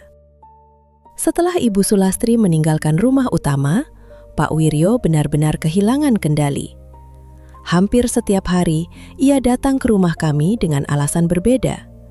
Kadang, ia menuntut Raka mengosongkan tanah. Kadang, mengancam akan menutup jalan menuju rumah. Dan kadang, hanya berdiri di depan pagar sambil melontarkan kata-kata kasar agar para tetangga mendengar. Raka tidak lagi terpancing. Ia menemui kepala desa, membawa kwitansi pembelian bahan bangunan, foto pembangunan rumah, serta saksi para tukang yang bekerja bersama kami. Kepala desa menjelaskan bahwa meskipun tanah masih atas nama Pak Wiryo, rumah tersebut dibangun dengan biaya kami. Persoalan tidak bisa diselesaikan hanya dengan teriakan atau pengusiran sepihak. Kalau memang tanah itu sejak awal dijanjikan untuk Raka, sebaiknya diselesaikan secara kekeluargaan, kata kepala desa. Pak Wiryo membantah pernah memberikan janji. Namun beberapa kerabat mengingat bahwa dahulu ia berkali-kali mengatakan tanah di samping gudang disiapkan untuk anak satu-satunya. Merasa terpojok, ia mengubah tuntutannya. Ia bersedia memberikan tanah itu kepada Raka asalkan gudang, sawah, dan rumah utama sepenuhnya menjadi miliknya. Menurutnya, Ibu Sulastri tidak berhak menuntut apapun karena seluruh sertifikat mencantumkan namanya. Ketika mendengar hal itu, Ibu Sulastri tertawa hambar. Dia mengira nama di atas kertas bisa menghapus keringat saya selama puluhan tahun. Raka mencoba membujuk ibunya menggunakan jalur hukum, tetapi Ibu Sulastri tidak ingin pertikaian berlangsung bertahun-tahun. Ibu tidak ingin menghabiskan sisa hidup berpindah dari kantor ke kantor, katanya. Ibu hanya ingin bagian yang cukup untuk hidup dengan tenang. Pertemuan keluarga diadakan di rumah kepala desa. Pak Wiryo datang bersama kakak laki-lakinya. Ibu Sulastri ditemani adiknya.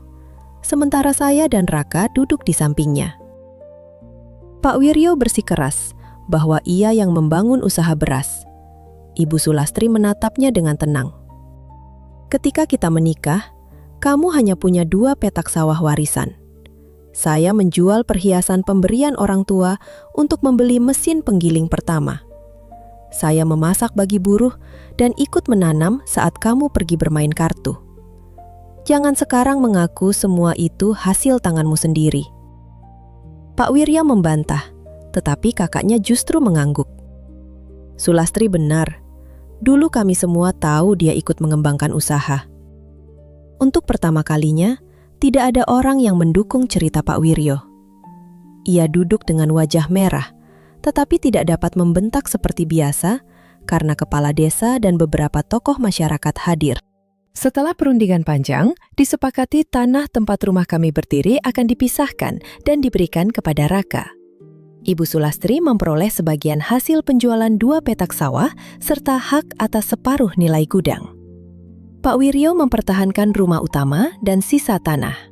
Sebagai gantinya, Ibu Sulastri bersedia menandatangani surat perceraian setelah seluruh pembagian selesai. Ketika dokumen tanah rumah kami akhirnya terbit atas nama Raka, saya memegang salinannya dengan tangan gemetar. Selembar kertas itu mungkin tampak biasa bagi orang lain. Bagi saya, itu adalah pintu yang akhirnya dapat kami kunci tanpa takut seseorang datang dan mengatakan kami hanya menumpang. Pak Wiryo pindah bersama Bu Ratna bahkan sebelum perceraiannya selesai. Ia menjual satu petak sawah untuk membangun kios kecil di depan rumah perempuan itu. Bu Ratna berhenti berjualan gorengan dan mulai menjual sembako dengan papan nama besar bertuliskan Toko Berkah Jaya. Orang-orang desa membicarakan ironi nama tersebut. Namun saya meminta Raka tidak ikut mencampuri. "Biarkan Bapak menjalani pilihannya," kata saya. "Kita sudah mendapatkan hak kita." Bu Ratna melahirkan seorang anak laki-laki. Bayi itu lahir lebih kecil dari ukuran normal dan mengalami gangguan pada jantung. Dokter menyarankan pemeriksaan serta operasi di rumah sakit besar di Yogyakarta. Pak Wiryo datang ke rumah kami saat Naufal baru belajar berjalan. Wajahnya terlihat jauh lebih tua. Rambut di pelipisnya memutih dan bajunya kusut. Ia duduk di teras tanpa berani masuk. "Adikmu sakit," katanya kepada Raka. Raka menuangkan teh, tetapi tidak menyentuh cangkirnya sendiri. "Saya sudah dengar. Biaya operasinya besar." Saya yang berada di dalam rumah langsung memahami tujuan kedatangannya. Pak Wiryo menjelaskan bahwa uang dari penjualan sawah hampir habis untuk membangun kios, biaya persalinan, dan pemeriksaan bayi. Ia meminta Raka mengembalikan sebagian uang yang diperoleh Ibu Sulastri dari pembagian harta. "Itu bukan uangku," jawab Raka. "Itu hak ibu. Kamu bisa membujuknya." "Saya tidak akan melakukannya." Pak Wiryo menatap anaknya. "Bayi itu saudaramu. Dan dia tidak bersalah. Tapi Bapak serta Bu Ratna masih punya rumah, kios, dan tanah. Kalau semuanya dijual, kami tinggal di mana?" Raka menahan napas. "Dulu ketika mengusir kami, Bapak tidak pernah bertanya kami akan tinggal di mana." Pak Wiryo mengepalkan tangan. Saya mengira ia akan kembali marah. Benar saja, nada suaranya berubah. "Saya hanya menguji hatimu. Ternyata setelah hidup enak, kamu melupakan darah daging sendiri." Ia berdiri dan pergi sambil mengatakan tidak membutuhkan bantuan kami. Setelah itu Raka duduk lama di teras. Meski marah kepada ayahnya, ia tetap memikirkan bayi tersebut. "Apa aku jahat kalau tidak membantu?" tanyanya. Saya duduk di sampingnya. "Tidak, bapakku memiliki pilihan. Ia masih mempunyai aset. Membantu anak yang sakit tidak berarti kita harus kembali membiarkan dia memanipulasi kita." Raka akhirnya mengirim sejumlah uang langsung ke rekening rumah sakit tanpa memberitahu ayahnya. Jumlahnya tidak besar, tetapi cukup membantu biaya pemeriksaan awal. Ia melakukan itu bukan demi Pak Wiryo, melainkan demi seorang bayi yang tidak pernah memilih dilahirkan di tengah kekacauan orang dewasa. Untuk membayar operasi, Pak Wiryo menjual rumah utama dan sebagian sisa tanahnya. Berita itu membuat Ibu Sulastri termenung. Rumah tersebut memang menyimpan banyak luka, tetapi di sana ia melahirkan dan membesarkan Raka. Ia pernah menanam pohon mangga di belakang dapur dan menghabiskan puluhan tahun menjaga setiap sudutnya. "Sayang sekali," katanya. "Kalau dia mau hidup tenang, rumah itu cukup untuk kami sampai tua." "Apakah ibu menyesal pergi?" tanya saya. Ia menggeleng. "Saya menyesal tidak pergi lebih cepat." Operasi bayi Bu Ratna akhirnya berjalan baik. Setelah masa pemulihan, anak itu tumbuh lebih sehat. Seharusnya Pak Wiryo merasa lega, tetapi hidup bersama Bu Ratna tidak berlangsung seperti yang ia bayangkan. Saat masih menjadi hubungan rahasia, mereka hanya bertemu pada waktu-waktu tertentu. Pak Wiryo membawa beras, uang, dan janji. Bu Ratna menyambutnya dengan senyum manis. Setelah tinggal bersama, mereka harus menghadapi tagihan, tangisan bayi, stok toko, dan pekerjaan rumah setiap hari. Bu Ratna mulai sering mengeluhkan penghasilan Pak Wiryo. Laki-laki yang dahulu bisa mengambil uang dari gudang, kini tidak lagi memiliki usaha. Ia membantu menjaga kios, mengantar barang, dan merawat anak ketika Bu Ratna pergi ke pasar. Beberapa tetangga mengatakan Bu Ratna sering memarahinya karena salah mencatat utang pelanggan. Pernah pada suatu siang, saya melihat Pak Wiryo lewat membawa 2 tabung gas di atas motornya. Tubuhnya lebih kurus, punggungnya sedikit membungkuk, dan wajahnya tidak lagi menampilkan kesombongan lama. Ia berhenti di depan pagar rumah kami karena melihat Naufal bermain bola. "Naufal sudah besar," katanya. Saya berdiri di teras. "Iya." Ia mengulurkan tangan. Naufal justru bersembunyi di belakang saya karena jarang melihatnya. Pak Wiryo tersenyum kaku. "Tidak kenal kakek." Naufal memeluk kaki saya. Saya tidak memaksa anak itu mendekat. Pak Wiryo tampak kecewa, tetapi ia tidak marah. Ia meletakkan sebungkus biskuit di pagar, lalu pergi. Beberapa bulan kemudian, pertengkaran Pak Wiryo dan Bu Ratna terdengar sampai rumah kami. Rumah mereka memang tidak terlalu jauh. Orang-orang sering melihat Bu Ratna melempar barang keluar atau memaki suaminya di depan kios. Suatu malam Raka pulang setelah dipanggil tetangga. Ia mengatakan Pak Wiryo dan Bu Ratna bertengkar karena hasil penjualan toko berkurang. Pak Wiryo menuduh Bu Ratna mengirim uang kepada seorang laki-laki dari luar kota. Bu Ratna membalas bahwa Pak Wiryo tidak mempunyai hak mengatur karena tidak lagi memiliki apapun. "Aku melihat Bapak duduk sendirian di pos ronda," kata Raka. "Dia seperti orang yang tidak tahu harus pulang kemana." Saya tidak merasa senang mendengarnya. Dahulu saya sering membayangkan Pak Wiryo merasakan penghinaan yang sama seperti yang ia berikan kepada kami. Namun ketika hal itu benar-benar terjadi, hati saya justru terasa kosong. Penderitaannya tidak mengembalikan Kirana. Kehilangan hartanya tidak menghapus malam-malam ketika saya menangis sendirian. Balasan hidup mungkin membuat seseorang memahami sakit, tetapi tidak selalu menyembuhkan orang yang pernah dilukainya. Menjelang Lebaran, Ibu Sulastri pindah ke rumah kecil yang dibelinya dari hasil pembagian harta. Rumah itu berada di desa sebelah, dekat rumah adiknya. Ia menanam cabai, serai, dan daun pandan di halaman. Untuk pertama kalinya ia bebas menentukan kapan bangun, apa yang dimasak, dan kemana ia pergi tanpa meminta izin. Pada malam takbiran, kami berkumpul di rumahnya untuk membuat ketupat.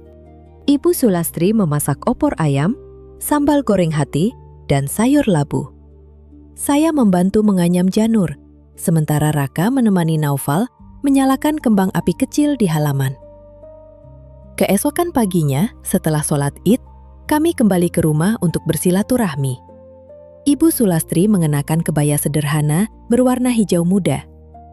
Ia memeluk saya dan meminta maaf atas semua yang pernah terjadi. "Saya tidak seharusnya memintamu terus bersabar ketika kamu sedang disakiti," katanya. Saya mencium tangannya. Ibu juga korban. Tapi kadang orang yang terlalu lama menjadi korban tanpa sadar meminta orang lain ikut menanggungnya. Kami menangis dan saling memeluk. Menjelang siang, seseorang berdiri di luar pagar. Pak Wiryo mengenakan kemeja putih lama dan peci hitam. Di tangannya ada kantong berisi jeruk serta biskuit untuk Naufal. Ia tampak ragu untuk mengetuk. Raka keluar menemuinya. "Masuklah, Pak." Pak Wiryo melangkah ke halaman, tetapi berhenti ketika melihat Ibu Sulastri. Mereka saling memandang tanpa sapaan. Setelah bertahun-tahun hidup bersama, mereka kini tampak seperti 2 orang asing yang kebetulan menyimpan masa lalu yang sama. Pak Wiryo duduk di kursi teras. "Saya datang untuk meminta maaf," katanya. Tidak ada yang langsung menjawab. Ia menatap Raka. "Bapak terlalu keras kepadamu." Lalu ia memandang Ibu Sulastri. "Saya juga banyak berbuat salah." Matanya akhirnya berhenti pada saya. "Ayu, Bapak tahu kamu paling sulit memaafkan." Saya menahan napas. "Bapak datang karena ingin bertemu Naufal? Atau benar-benar menyadari kesalahan Bapak?" Pertanyaan itu membuatnya menunduk. "Saya kehilangan banyak hal. Baru sekarang saya mengerti. Kehilangan harta bukan hal terburuk yang Bapak lakukan," kata saya. Bapak menghina keluarga saya. Bapak mengambil uang kami. Bapak membuat ibu hidup dalam ketakutan. Dan ketika saya jatuh, Bapak lebih memikirkan nama baik daripada keselamatan cucu Bapak. Wajahnya pucat. Saya masuk ke kamar dan mengambil kotak kecil berisi kaos kaki bayi yang dahulu dibeli Raka. Saya meletakkannya di atas meja. Ini milik Kirana. Pak Wiryo menatap benda kecil itu. Bibirnya bergetar. Saya sering mengatakan bayi perempuan tidak berguna. Katanya pelan. Saya menyesal. Penyesalan Bapak tidak membuatnya kembali. Saya tahu. Untuk pertama kalinya, ia tidak membantah, tidak mencari alasan dan tidak menyalahkan orang lain. Saya tidak meminta kalian melupakan semuanya, katanya. Saya hanya ingin diberi kesempatan memperbaiki sedikit yang masih bisa diperbaiki. Ibu Sulastri memalingkan wajah. Raka menatap saya, menyerahkan keputusan itu kepada saya. Saya membuka pagar bagian dalam agar Naufal dapat keluar ke teras. Anak itu berdiri di samping ayahnya sambil menatap Pak Wiryo. Ini kakekmu, kata Raka. Pak Wiryo tidak langsung menggendongnya. Ia hanya berjongkok dan menawarkan jeruk. Naufal mengambil satu buah, lalu kembali berdiri di dekat saya. Bapak boleh mengenalnya, kata saya. Tetapi ada batasnya. Bapak tidak boleh datang sambil marah, merendahkan siapapun, atau merasa berhak mengatur rumah kami. Kepercayaan tidak kembali hanya karena satu permintaan maaf. Pak Wiryo mengangguk. Saya mengerti. Kami akan melihat dari tindakan Bapak, bukan kata-kata. Ia kembali mengangguk. Hari itu kami membiarkannya makan bersama di teras. Ibu Sulastri tidak banyak berbicara, tetapi juga tidak menyuruhnya pergi. Tidak ada pelukan dramatis atau air mata yang langsung menghapus masa lalu. Hanya beberapa orang duduk dalam keheningan, ditemani suara anak kecil dan aroma opor dari dapur. Ketika sore tiba, Pak Wiryo berdiri untuk pulang. Sebelum pergi, ia menatap rumah kami. Rumah kecil yang dahulu ia hina seperti kandang. Rumah ini sekarang bagus, katanya. Raka tersenyum tipis. Karena dibangun dengan tenang. Pak Wiryo menunduk, lalu berjalan keluar melewati pagar bambu. Saya tidak tahu apakah ia akan benar-benar berubah. Orang seperti Pak Wiryo telah menghabiskan sebagian besar hidupnya merasa selalu benar. Satu hari penuh penyesalan belum tentu cukup mengalahkan kebiasaan puluhan tahun. Namun, saya juga tidak lagi membutuhkan perubahan dirinya untuk merasa bebas. Saya memiliki rumah, pekerjaan, suami yang belajar berdiri di sisi keluarganya. Seorang anak yang tumbuh tanpa mendengar bahwa kasih sayang harus ditentukan oleh jenis kelamin, dan seorang ibu mertua yang akhirnya menemukan keberaniannya sendiri. Di dinding ruang tengah terdapat foto kecil hasil pemeriksaan Kirana. Tidak semua tamu memahami mengapa saya menyimpannya. Bagi saya, ia tetap bagian dari keluarga kami. Kehilangannya mengajarkan bahwa kesabaran tidak sama dengan membiarkan diri diinjak. Menghormati orang tua tidak berarti menutup mata terhadap kesalahan. Menjaga rumah tangga juga bukan alasan untuk mengorbankan martabat dan keselamatan. Saat matahari lebaran tenggelam di balik kebun pisang, saya menutup pagar perlahan. Dari kejauhan, terdengar anak-anak bermain dan suara takbir yang masih diputar dari musala. Raka berdiri di samping saya sambil menggendong Naufal. "Apakah kamu sudah memaafkan Bapak?" tanyanya. Saya memandang jalan tempat Pak Wiryo tadi menghilang. Belum sepenuhnya. Apakah suatu hari nanti bisa? Mungkin, tapi memaafkan bukan berarti kembali membiarkan semuanya seperti dulu. Raka menggenggam tangan saya. Kami masuk ke rumah dan menutup pintu. Kali ini bukan karena takut kepada seseorang di luar. Kami menutupnya karena rumah itu adalah milik kami, dan hanya kamilah yang berhak menentukan siapa yang boleh masuk ke dalam kehidupan kami.